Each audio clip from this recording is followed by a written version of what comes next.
नमस्कार। हिंदी वाली स्टोरी में आपका स्वागत है। आज आप सुनेंगे मुंशी प्रेमचंद जी द्वारा लिखी एक मार्मिक कहानी, उद्धार। हिंदू समाज की वैवाहिक प्रथा इतनी दूषित, इतनी चिंताजनक, इतनी भयंकर हो गई है कि कुछ समझ में नहीं आता उसका सुधार क्यों कर हो। बिरले ही ऐसे माता पिता होंगे जिनके 7 पुत्रों के बाद एक भी कन्या उत्पन्न हो जाए तो वह सहर्ष उसका स्वागत करें।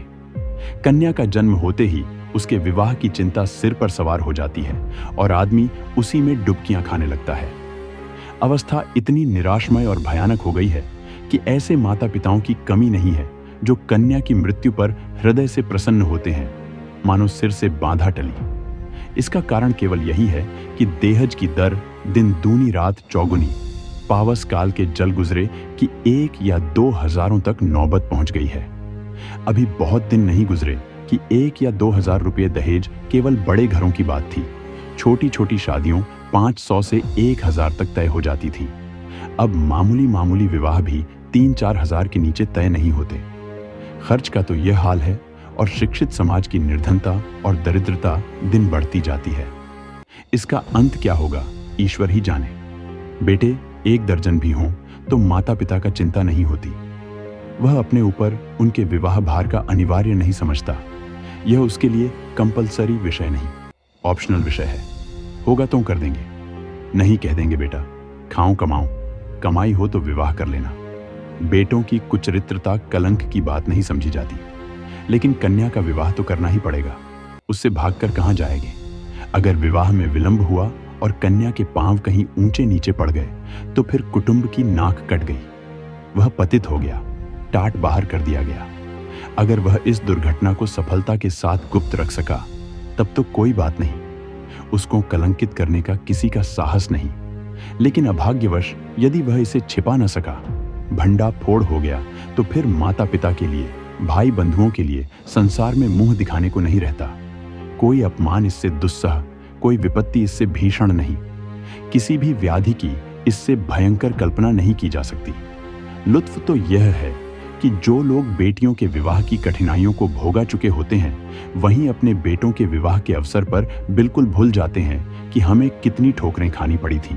जरा भी सहानुभूति नहीं प्रकट करते, बल्कि कन्या के विवाह में जो तावान उठाया था उसे चक्रवृद्धि ब्याज के साथ बेटे के विवाह में वसूल करने पर कटिबद्ध हो जाते हैं। कितने ही माता पिता इसी चिंता में ग्रहण कर लेता है। कोई बूढ़े के गले कन्या का मढ़कर अपना गला छुड़ाता है। पात्र कुपात्र के विचार करने का मौका कहां, ठेल मठेल है। मुंशी गुलजारी लाल ऐसे ही हतभागे पिताओं में थे। यूं उनकी स्थिति बूढ़ी न थी। 200-250 रुपए महीने वकालत से पीट लेते थे, पर खानदानी आदमी थे, उदार हृदय। बहुत किफायत करने पर भी माकूल बचत न हो सकती थी। संबंधियों का आदर सत्कार न करें तो नहीं बनता, मित्रों की खातिरदारी न करें तो नहीं बनता। फिर ईश्वर के दिए हुए 2 पुत्र थे, उनका पालन पोषण, शिक्षण का भार था। क्या करते।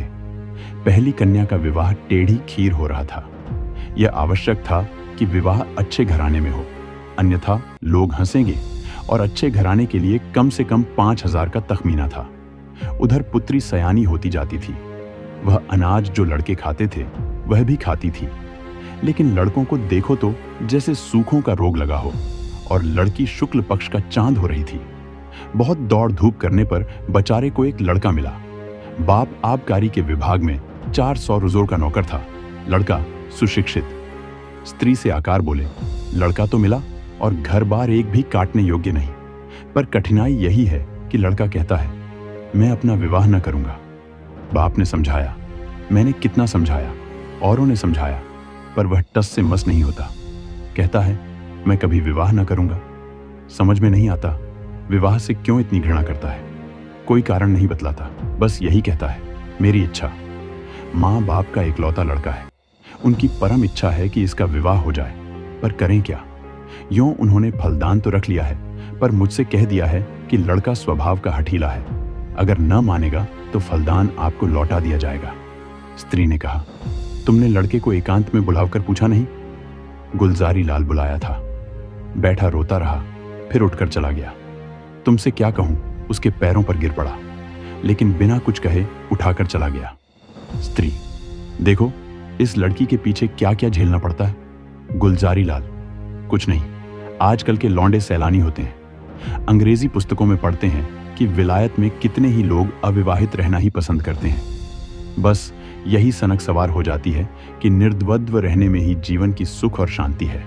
जितनी मुसीबतें हैं वह सब विवाह ही में है।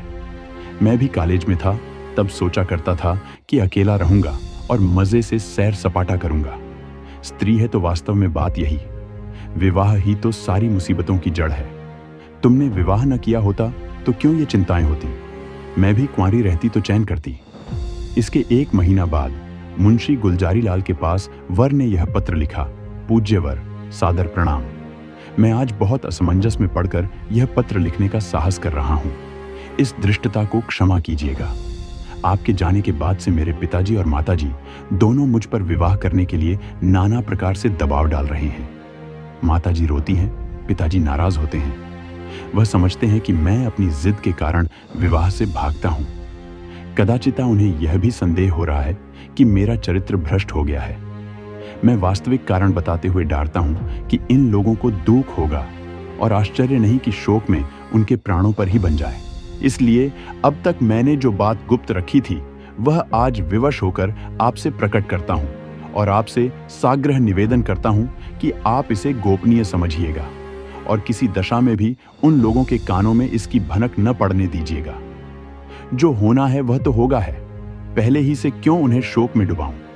मुझे 5 से 6 महीनों से यह अनुभव हो रहा है कि मैं क्षय रोग से ग्रसित हूं। उसके सभी लक्षण प्रकट होते जाते हैं।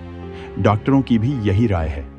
यहां सबसे अनुभवी जो 2 डॉक्टर हैं, उन दोनों ही से मैंने अपनी आरोग्य परीक्षा कराई और दोनों ही ने स्पष्ट कहा कि तुम्हें सिल है। अगर माता पिता से यह कह दूं तो वह रो रो कर मर जाएंगे। जब यह निश्चय है कि मैं संसार में थोड़े ही दिनों का मेहमान हूं, तो मेरे लिए विवाह की कल्पना करना भी पाप है। संभव है कि मैं विशेष प्रयत्न करके 1-2 साल जीवित रहूं, पर वह दशा और भी भयंकर होगी, क्योंकि अगर कोई संतान हुई तो वह भी मेरे संस्कार से अकाल मृत्यु पाएगी और कदाचित स्त्री को भी इसी रोग राक्षस का भक्ष्य बनना पड़े। मेरे अविवाहित रहने से जो बीतेगी मुझ पर बीतेगी। विवाहित हो जाने से मेरे साथ और कई जीवों का नाश हो जाएगा। इसलिए आपसे मेरी प्रार्थना है कि मुझे इस बंधन में डालने के लिए आग्रह न कीजिए, अन्यथा आपको पछताना पड़ेगा। सेवक हजारी लाल। पत्र पढ़कर गुलजारी लाल ने स्त्री की ओर देखा और बोले, इस पत्र के विषय में तुम्हारा क्या विचार है? स्त्री: मुझे तो ऐसा मालूम होता है कि उसने बहाना रचा है। गुलजारी लाल: बस ठीक यही मेरा भी विचार है। उसने समझा है कि बीमारी का बहाना कर दूंगा तो आप ही हट जाएंगे। असल में बीमारी कुछ नहीं, मैंने तो देखा ही था, चेहरा चमक रहा था। बीमार का मुंह छिपा नहीं रहता। स्त्री राम नाम लेके विवाह करो, कोई किसी का भाग्य थोड़े ही पड़े बैठा है। गुलजारी लाल: यही तो मैं सोच रहा हूं। स्त्री न हो किसी डॉक्टर से लड़के को दिखाऊं। कहीं सचमुच यह बीमारी हो तो बेचारी अंबा कहीं की न रहे। गुलजारी लाल: तुम भी पागल हो क्या? सब हीले हवाले हैं। इन छोकरों के दिल का हाल मैं खूब जानता हूं। सोचता होगा अभी सैर सपाटे कर रहा हूं, विवाह हो जाएगा तो यह गुलछर्रे कैसे उड़ेंगे। स्त्री तो शुभ मुहूर्त देखकर लग्न भिजवाने की तैयारी करो। हजारी लाल बड़े धर्म संदेह में था। उसके पैरों में जबरदस्ती विवाह की बेड़ी डाली जा रही थी और वह कुछ न कर सकता था। उसने ससुर का अपना कच्चा चिट्ठा कह सुनाया, मगर किसी ने उसकी बालों पर विश्वास न किया। माँ बाप से अपनी बीमारी का हाल कहने का उसे साहस न होता था। न जाने उनके दिल पर क्या गुजरे, न जाने क्या कर बैठे।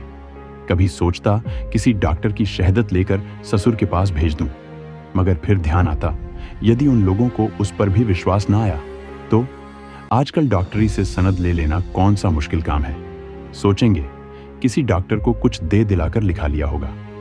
शादी के लिए तो इतना आग्रह हो रहा था, उधर डॉक्टरों ने स्पष्ट कह दिया था कि अगर तुमने शादी की तो तुम्हारा जीवन सूत्र और भी निर्बल हो जाएगा। महीनों की जगह दिनों में वारा न्यारा हो जाने की संभावना है।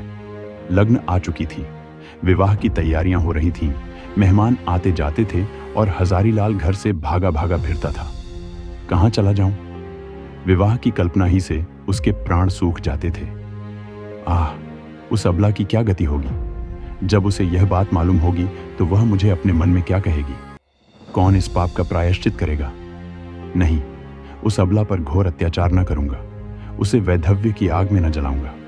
मेरी जिंदगी ही क्या, आज न मरा कल मरूंगा, कल नहीं तो परसों, तो क्यों ना आज ही मर जाऊं। आज ही जीवन का और उसके साथ सारी चिंताओं को, सारी विपत्तियों का अंत कर दूं। पिताजी रोएंगे, अम्मा प्राण त्याग देंगी, लेकिन एक बालिका का जीवन तो सफल हो जाएगा। मेरे बाद कोई अभागा अनाथ तो न रोएगा। क्यों न चलकर पिताजी से कह दूं, वह 1-2 दिन दुखी रहेंगे, अम्मा जी 2-1 रोज शोक से निराहार रह जाएंगी। कोई चिंता नहीं, अगर माता पिता के इतने कष्ट से एक युवती की प्राण रक्षा हो जाए तो क्या छोटी बात है। यह सोचकर वह धीरे से उठा और आकर पिता के सामने खड़ा हो गया। रात के 10 बज गए थे। बाबू दरबारी लाल चारपाई पर लेटे हुए हुक्का पी रहे थे। आज उन्हें सारा दिन दौड़ते गुजरा था। शामियाना तय किया, बाजे वालों को बयाना दिया, आतिशबाजी, फुलवारी आदि का प्रबंध किया। घंटों ब्राह्मणों के साथ सिर मारते रहे। इस वक्त जरा कमर सीधी कर रहे थे कि सहसा हजारीलाल को सामने देखकर चौंक पड़े। उसका उतरा हुआ चेहरा, सजल आंखें और कुंठित मुख देखा तो कुछ चिंतित होकर बोले, क्यों लालू, तबीयत तो अच्छी है ना? कुछ उदास मालूम होते हो। हजारीलाल, मैं आपसे कुछ कहना चाहता हूं, पर भय होता है कि कहीं आप अप्रसन्न न हो। दरबारी लाल समझ गया, वही पुरानी बात है ना, उसके सिवा कोई दूसरी बात हो, शौक से कहो। हजारीलाल, खेद है कि मैं उसी विषय में कुछ कहना चाहता हूं। दरबारी लाल, यही कहना चाहता हो ना, मुझे इस बंधन में न डालिए, मैं इसके अयोग्य हूं, मैं यह भार सह नहीं सकता, बेड़ी मेरी गर्दन को तोड़ देगी, आदि या और कोई नई बात। हजारीलाल जी, नहीं, नई बात है, मैं आपकी आज्ञा पालन करने के लिए सब प्रकार तैयार हूं, पर एक ऐसी बात है जिसे मैंने अब तक छिपाया था, उसे भी प्रकट कर देना चाहता हूं। इसके बाद आप जो कुछ निश्चय करेंगे उसे मैं शिरोधार्य करूंगा। हजारीलाल ने बड़े विनीत शब्दों में अपना आशय कहा, डॉक्टरों की राय भी बयान की और अंत में बोले, ऐसी दशा में मुझे पूरी आशा है कि आप मुझे विवाह करने के लिए बाध्य न करेंगे। दरबारी लाल ने पुत्र के मुख की ओर गौर से देखा। कहे जर्दी का नाम न था, इस कथन पर विश्वास न आया, पर अपना अविश्वास छिपाने और अपना हार्दिक शोक प्रकट करने के लिए वह कई मिनट तक गहरी चिंता में मग्न रहे। इसके बाद पीड़ित कंठ से बोले, बेटा, इस ईशा में तो विवाह करना और भी आवश्यक है।